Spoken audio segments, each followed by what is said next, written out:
MT world facts के मुअज़्ज़ज़ दोस्तों, मैं हूँ मारिया ताहर और आप तमाम देखने और सुनने वालों को अस्सलामु अलैकुम। दुनिया के सबसे बड़े बहरी जहाज़ सी वाइस जायंट की कहानी।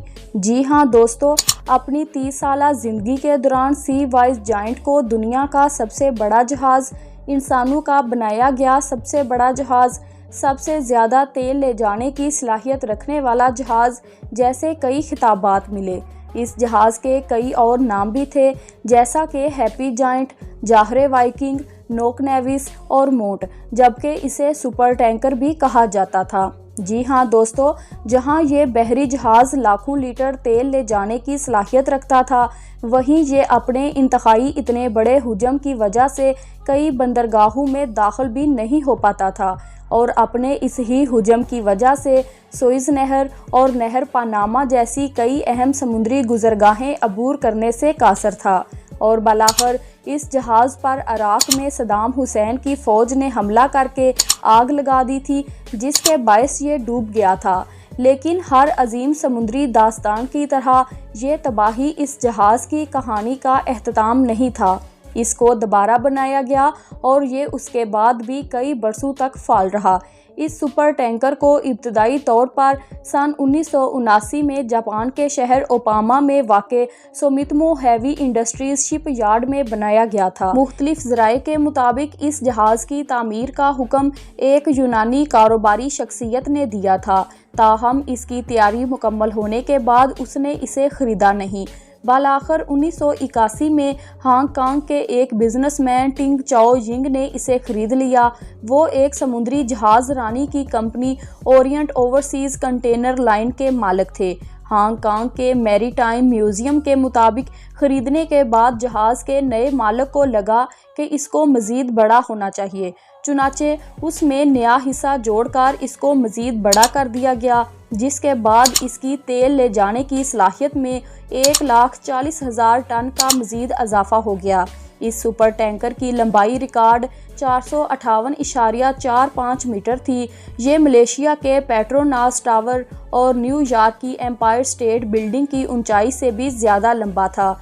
ये जहाज़ तकरीबन 4 अरब बैरल तेल ले जाने की सलाहियत रखता था, जो एक आम कार में 10 बार सूरज तक जाकर वापस आने के लिए काफ़ी है। ये जहाज़ आज के ज़माने के सबसे बड़े क्रूज़ जहाज़ आइकॉन ऑफ द सी से तकरीबन 100 मीटर, जबकि मशहूर ज़माना टाइटैनिक से 200 मीटर लंबा है। अगर इस जहाज़ को पूरा भर दिया जाए तो इसका वज़न 6,57,000 टन हो जाता और इतने भारी जहाज़ को चलाने के लिए रोज़ाना की बुनियाद पर 220 टन ईंधन लगता था।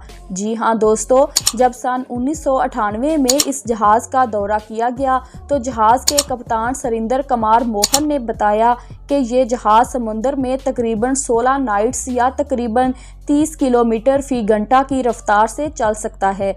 जहाज़ के कप्तान के मुताबिक इसको किसी मखसूस मुकाम पर रोकने के लिए कम अज़ कम 8 किलोमीटर पहले ब्रेक लगाना पड़ती थी और इसको मुखालफ सिमत में मोड़ना भी एक मुश्किल अमल होता था और इसके लिए 3 किलोमीटर की जगह चाहिए होती थी।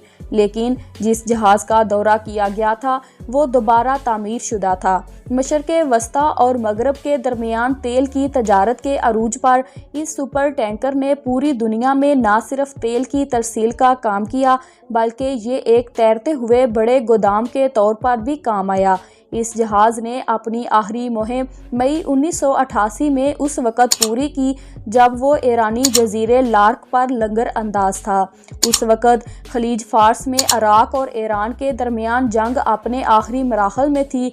बिना किसी वार्निंग के सद्दाम हुसैन की फ़ौज ने इस सी वाइस जायंट जहाज़ पर बम्बू से हमला कर दिया था और इसके नतीजे में जहाज़ में आग लग गई और वो डूब गया। जंग के खात्मे के बाद नार्वे की एक कंपनी नॉर्मैन इंटरनेशनल ने इस जहाज़ को बचाने में अपनी दिलचस्पी जाहिर की और सन 1991 में 3700 टन स्टील का इस्तेमाल करते हुए इसकी दोबारा मरम्मत की गई और इसे दोबारा तैरने के काबिल बना दिया गया, मगर अब इसका नाम सी वाइस जायंट नहीं रहा था। जी हाँ दोस्तों, अब इसका नाम हैप्पी जायंट था। दियो कामत जहाज़ का जवाल कब और कैसे शुरू हुआ? जी हाँ दोस्तों, मरम्मत के बाद ये सुपर टैंकर एक बार फिर फाल हो गया, मगर अब ये मर्चेंटला ट्रांसपोर्ट फर्म KS की मलकियत था और इसका नाम बदलकर जाहरे वाइकिंग रख दिया गया। मगर 90 की दहाई में जहाज रानी की सनत में कम ईंधन खर्च करने वाले टैंकर्स का इस्तेमाल बढ़ने लगा था और इस मामले में जाहरे वाइकिंग की शोहरत कुछ खास न थी। इसके अलावा इसका हुजम इसके जवाल की एक और वजह बनी, क्योंकि अपने साइज के बाइस ये सुएज कैनाल और पनामा कैनाल से गुजर नहीं सकता था। सन 2004 में नॉर्वे की एक और film Norwegian first Olsen tankers ने इसे खरीदकर एक तैरते हुए तेल के गोदाम में तब्दील कर दिया। इसका नया नाम नोक नेविस रखा गया और इसे कतर के साहल पर ले जाया गया। जी हाँ दोस्तों, बालाखिर सन 2009 में इसने काम करना बंद कर दिया।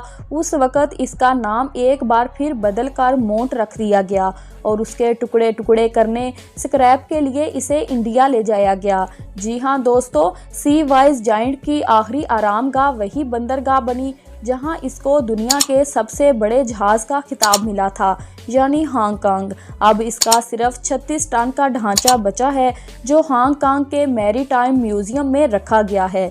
जी हाँ दोस्तों, अगर आपको वीडियो पसंद आई है तो लाइक कर दें और अगर चैनल पर पहली बार आए हैं तो जल्दी से चैनल को सब्सक्राइब कर दें। Thanks for watching.